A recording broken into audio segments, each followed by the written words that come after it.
இந்தியாவோட எம்டிஏ திட்டம், அதாவது மீடியம் டிரான்ஸ்போர்ட் ஏர்கிராஃப்ட் திட்டம். இது பார்த்தீங்கன்னா இப்போ ஒரு அடுத்த கட்டத்துக்கு போயிருக்கு. பல ஆண்டுகளாக பார்த்தீங்கன்னா இந்திய விமானப்படையில் சேவை செய்து வரும் ரஷ்யாவின் AN-32 என்ற ஏர்கிராஃப்டுக்கு மாற்றா நம்ம ஒரு புதிய தலைமுறை மீடியம் டிரான்ஸ்போர்ட் ஏர்கிராஃப்ட் வாங்கணும் அப்படின்னு சொல்லிட்டு ரொம்ப நாளாக ஒரு இனிஷியேட்டிவ் போயிருந்தது. இப்போ அது பார்த்தீங்கன்னா ஒரு அடுத்த கட்டத்துக்கு போயிருக்கு. இந்த திட்டத்தின் மதிப்பு பார்த்தீங்கன்னா கிட்டத்தட்ட 1,00,000 கோடி, $10 பில்லியன் அப்படின்னு சொல்லலாம். சரி, இந்த திட்டத்தில் நம்ம என்னென்ன டிரான்ஸ்போர்ட்டு இப்போ வாங்க போகிறோம், அதில் என்னென்ன காம்படிஷன் நம்மளுக்கு ஃபேவராக இருக்குது அப்படின்றத பார்க்கலாம் வாங்க. இது கார்த்திக் தமிழ் டிஃபென்ஸ் அப்டேட். நான் உங்கள் கார்த்திக். நம்ம ஏற்கனவே சொன்னது போல் இந்த திட்டத்தோட மதிப்பு பார்த்தீங்கன்னா 1,00,000 கோடி. முதல்ல இந்த திட்டத்தில் அதிகபட்சமாக 80 விமானம் வரைக்கும் நம்ம வாங்கலான்னு பேசப்பட்டது. ஆனால் இப்போ 60 விமானம் அப்படின்னு கவர்மெண்ட் டிசைட் பண்ணியிருக்காங்க. இந்த போட்டியில் 3 விமானம் காம்படிட்டராக இருக்குது. அதில் ஏற்கனவே நம்ம ஒரு 12 விமானம் நம்ம ஏர்ஃபோர்ஸில் வச்சுருக்கோம். அது அமெரிக்காவோட விமானம், லாக்ஹீட் மார்ட்டினோட C-130J சூப்பர் ஹெர்குலஸ். ஆனால் இப்போ நம்மளுக்கு கூடுதலாக 2 ஆப்ஷன்ஸ் இருக்குது. இன்னொன்று எம்ப்ராயரோட C-390 மில்லேனியம். இது ஒரு பிரேசிலோட தயாரிப்பு. அப்புறம் யூரோப்பியன் கண்ட்ரி ஏர்பஸோட A400M அட்லஸ். இந்த 3 விமானங்களே ஒவ்வொரு கேட்டகரியிலையும் அது திறன் வாய்ந்தது.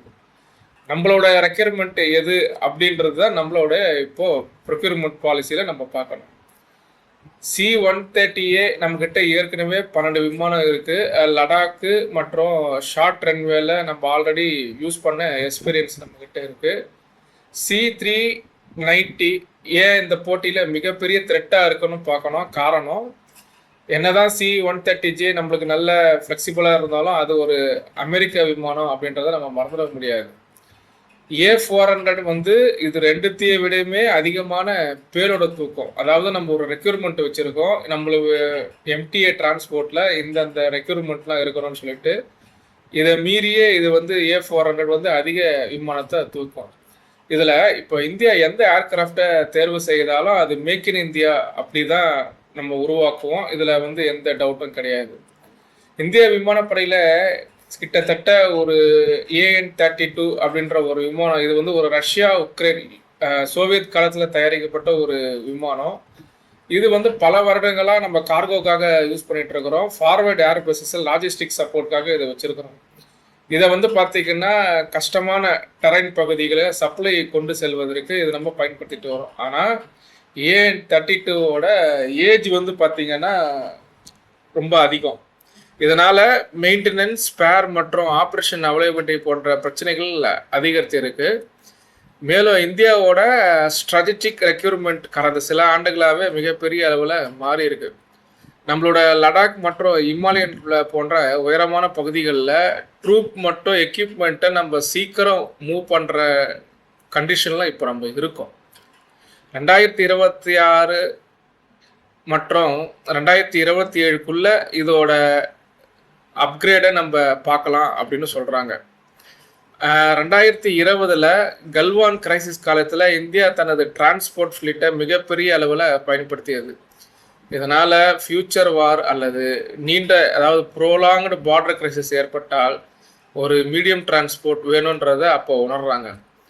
2026 இந்த திட்டம் முக்கிய கட்டத்தை எட்டி இருக்குது.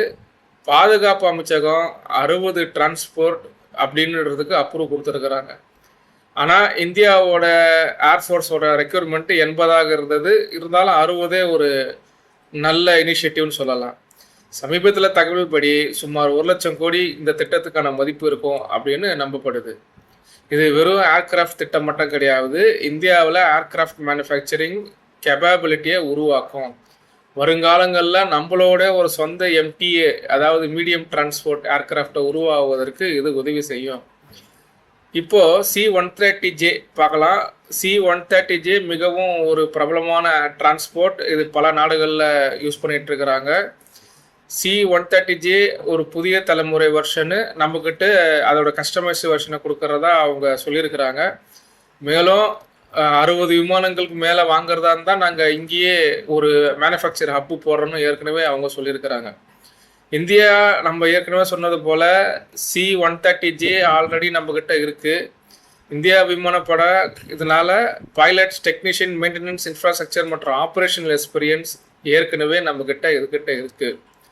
இது ஒரு நம்மளுக்கு பெரிய அட்வான்டேஜ். C-130Jவோட மேக்சிமம் பேலோடு 19 to 20 டன்னில் தான் இருக்குது.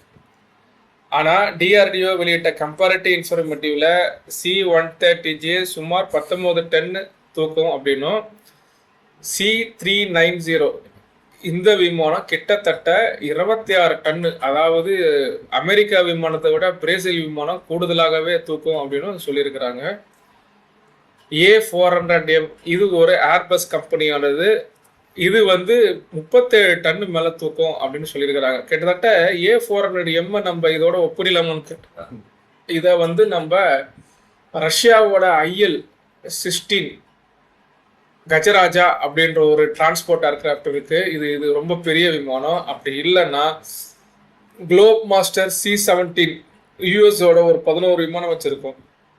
இதோட ஒப்பிட்டாதான் சரியாக இருக்குன்றது என்னுடைய கருத்து. C-130J ஒரு டர்போ ஜெட் அப்படின்னு சொல்லுவாங்க. அதாவது இதில் நம்ம ப்ரொப்பலர் உங்களுக்கு ஓப்பனாக வெளியே இருக்கும். அதோட க்ரூயிஸ் ஸ்பீடு பார்த்தீங்கன்னா ஆல்மோஸ்ட் C-390 போன்ற டிரான்ஸ்போர்ட் ஜெட்டை விட கொஞ்சம் குறைவாக தான் இருக்கும். ஆனால் இதோட மிகப்பெரிய ஸ்ட்ரென்த் என்னன்னு பார்த்தீங்கன்னா, இது ஒரு ஷார்ட் ஃபீல்டு டாக்டிக்கல் ஆப்ரேஷன்.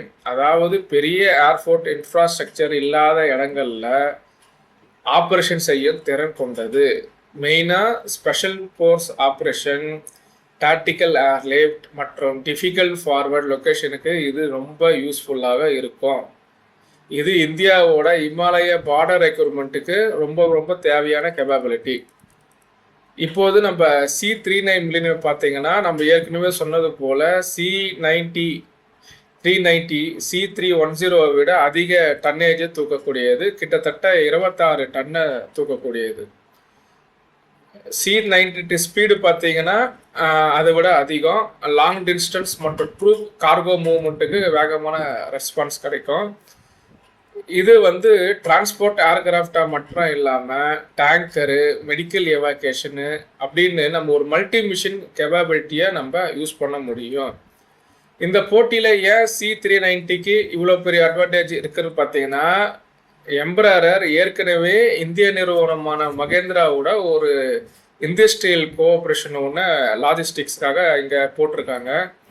2026 எம்பரரும் மகேந்திராவும் சேர்ந்து இந்தியாவில் ஒரு MRO மெயின்டெனன்ஸ் ரிப்பேர் டிப்போட்டை இங்கே உருவாக்கி மற்றும் லோக்கல் மேனுஃபேக்சரிங் சிஸ்டத்தை உருவாக்குறதுக்கும் ஒரு ஸ்கீமை அறிவித்தாங்க. அதில் பார்த்தீங்கன்னா சப்ளை செயின், ஏரோஸ்பேஸ் ஜாப், அப்புறம் மேனுஃபேக்சர் கேப்பபிலிட்டி இதெல்லாம் அடங்கும். இதனால் ஃபியூச்சர் எக்ஸ்போர்ட் ஆப்பர்ச்சுனிட்டி ஆகியவை வேலைவாய்ப்பு உருவாக்குறதுக்காக இது ஒரு முக்கியமான கேண்டிடேட். இப்போது ஏர்பஸ் A400M பார்ப்போம். இந்த 3 விமானங்கள்லே A400M மிகப்பெரியது. ஏன்னா இது ரெண்டுமே 19 to 26 டன்னுக்குள்ளே தான் 2 விமானமும் சுமக்கும். இது 37 டன்னு ஈஸியாக சுமக்கும்.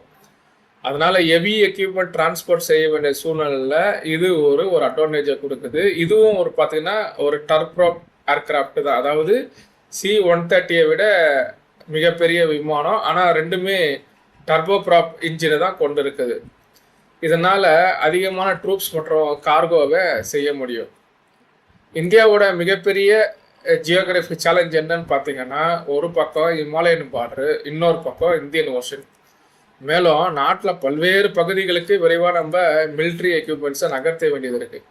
இந்த சூழ்நிலையில் தான் A400M பேலோட் கெப்பாசிட்டி நம்மளுக்கு மிகப்பெரிய அட்வான்டேஜை கொடுக்குது. IAF air force chief AP Singh France visit செஞ்ச போது இந்த ஏர்கிராஃப்டில் பயிற்சி எடுத்தார் அப்படின்னு நம்ம பார்க்கறது ஒரு குறிப்பிடத்தக்கது. ஆனால் இது ஒரு பெரிய ஏர்கிராஃப்ட்டு. இதோட ஆப்ரேஷன் காஸ்ட்டு மற்றும் இன்ஃப்ராஸ்ட்ரக்சர் ரெக்யூர்மெண்ட்டு C-130J மற்றும் C-390 விட மிகவும் ஜாஸ்தி. உண்மையிலேயே இந்தியாவுக்கு இவ்வளோ பெரிய கேப்பபிலிட்டி கேட்டகரியில் தேடுக்குதா என்பதுதான் நம்ம இப்போ முக்கிய கேள்வி. நம்ம ஏற்கனவே சொன்னது போல் நம்மிடம் இப்போ ஒரு 3 விமானங்கள் இருக்குது. அதில் C-390யும் C-130Jவும் தான் இப்போ நம்மளோட மெயின் காம்படிட்டர்னு சொல்லலாம். இதில் இந்தியா ஆல்ரெடி C-130Jவை ஆப்ரேட் பண்ணுறோம். அதனால் pilot, technician, maintenance, infrastructure, operational experience இதுக்கு இந்தியாவுக்கு ஒரு ஃபெமிலியராக இருக்கிற விமானம். அதில் எந்த மாற்று கருத்தும் இல்லை. C-390 நம்ம சூஸ் பண்ணோன்னா இது ஒரு புது விமானம். இது ஒரு ஜெட் பவர் டிரான்ஸ்போர்ட் ஏர்கிராஃப்ட்டு. இது டர்போப்ராப் கிடையாது. ஆனால் இதில் பிரேசில் நம்மளுக்கு இன்னும் ஒரு ஆஃபர் கொடுத்துருக்காங்கன்னா பார்ட்டர் டெண்டர், அதாவது பண்ட மாற்ற முறையில் இதுக்கு நம்மளுக்கு ஒரு ஆஃபர் அவங்க கொடுத்துருக்குறாங்க. என்னன்னா, ஒருவேளை நீங்கள் இவ்வளோ விமானங்கள் வாங்கினீங்கன்னா நாங்கள் தேஜாஸ் MK-1 அதற்கு மாற்றாக ஒரு 20-30 விமானங்கள் நாங்கள் வாங்கிறதுக்கு வாய்ப்பு இருக்குது அப்படின்னு ஒரு இதை கொடுத்துருக்குறாங்க. இது இந்த விமானத்தை நம்ம தேர்வு செய்யும் பட்சத்தில் நம்ம விமானம் வாங்கின மாதிரியே இருக்கும். கிட்டத்தட்ட தேஜாஸ் விமானமும் ஆகாஷ் ஏர் டிஃபென்ஸ் சிஸ்டத்தையும் நம்ம சேர்ந்து விற்கிற மாதிரி இருக்கும். நம்ம இந்தியா கண்டிப்பாக இதை ஒரு கன்சிடராக பண்ணுவாங்க. உங்கள் கருத்துக்களை என்னென்னு தெரிவிங்க. மேலும் கார்த்திக் தமிழ் டிஃபென்ஸ் அப்டேட்டை தொடர்ந்து பாருங்கள், சப்ஸ்கிரைப் பண்ணுங்கள், லைக் பண்ணுங்கள், உங்கள் நண்பர்களுக்கு பகிருங்க. நன்றி, வணக்கம்.